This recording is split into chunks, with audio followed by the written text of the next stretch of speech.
Hello and welcome to this short training session. It is another in the series of tools and techniques that have been developed to help support you with your coping strategies.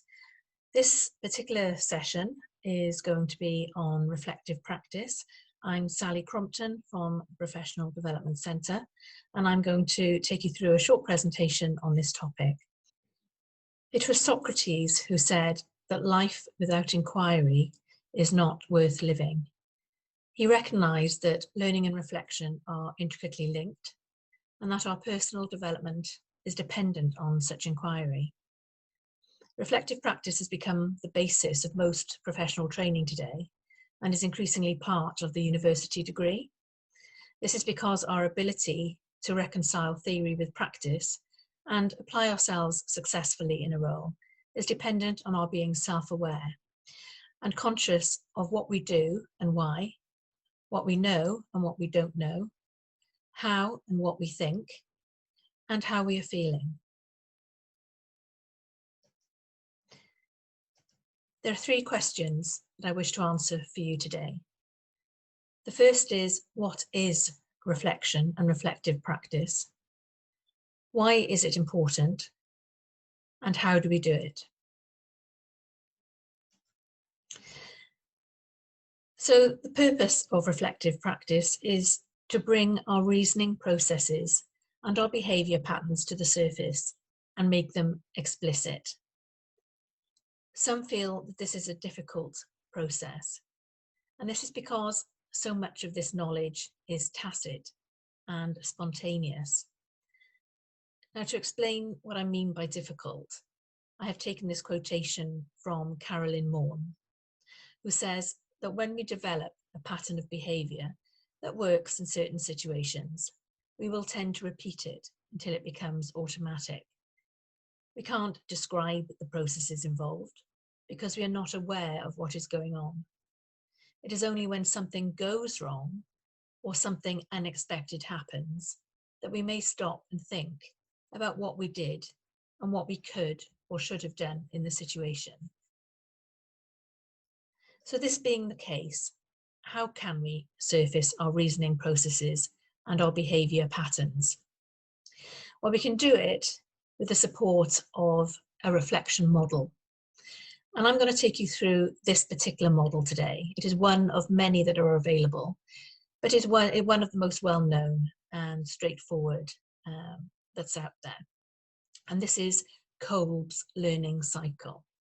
So Kolb says there are four parts to this experience. So to start with, we have the concrete experience. And when reflecting on this, he asks us to describe the experience, to notice what it was that actually happened, to try and suspend judgment, and to think about what you actually saw and you actually heard. He does also call this the feelings aspect of this model, because he recognises that feelings cannot be ignored when doing that descriptive part of the process. The second part is what he calls reflective observation. This is where you reflect on the experience to try and understand what happened and look at potential cause and effect. Now, you can undertake this observation from a number of perspectives. You can do it from the first person perspective.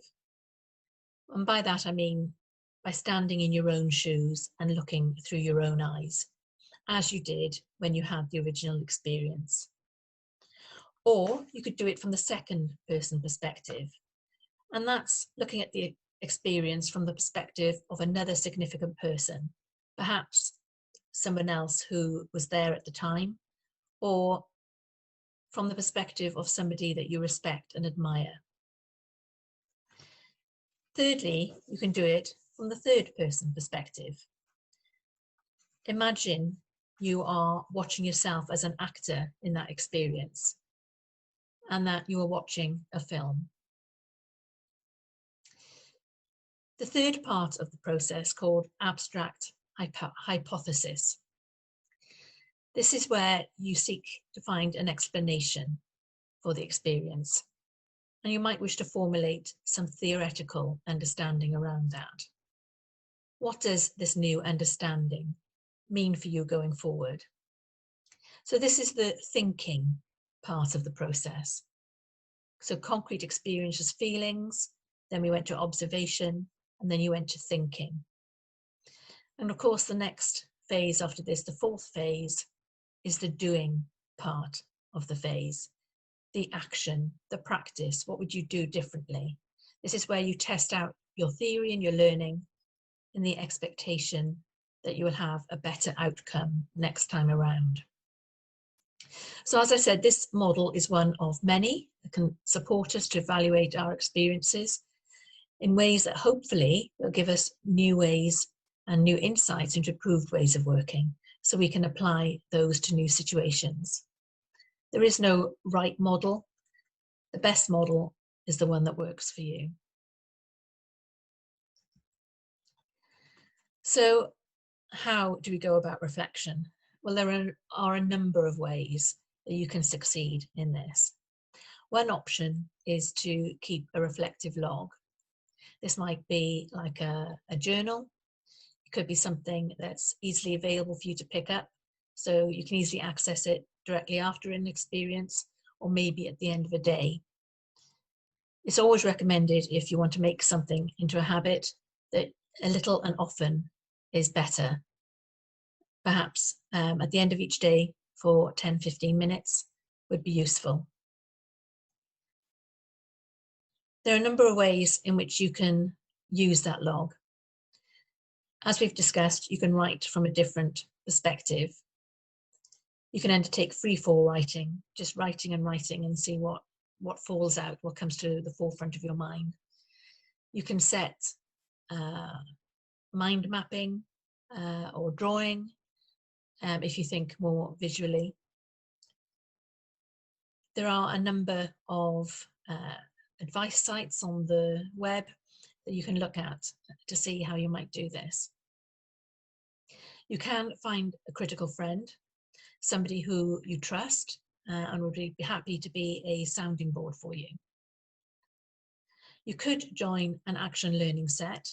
There are many more of these being set up in organisations these days. And if there isn't one in your organisation, you might like to set one up. This is where groups of peers come together and support each other using insightful questioning techniques. You could get yourself a coach or a mentor. And you could think about good questions that perhaps you could ask yourself after each experience. And again, the different models that are available will give you ideas on what those good questions are for each section of that reflection process. And it's always useful to change the place of learning.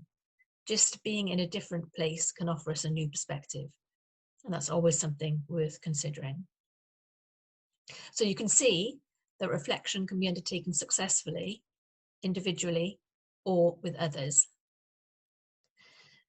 A task you might like to set yourself is to consider what of these you can do to introduce some of these techniques into your day.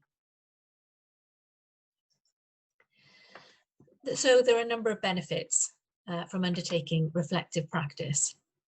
First, it ensures that learning is timely.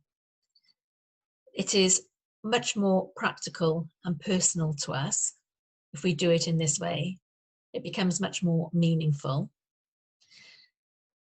It brings rigour to our critical thinking because it encourages us to participate in all parts of the reflective process. It increases our capacity for innovative practice and results in improved self-awareness and emotional intelligence.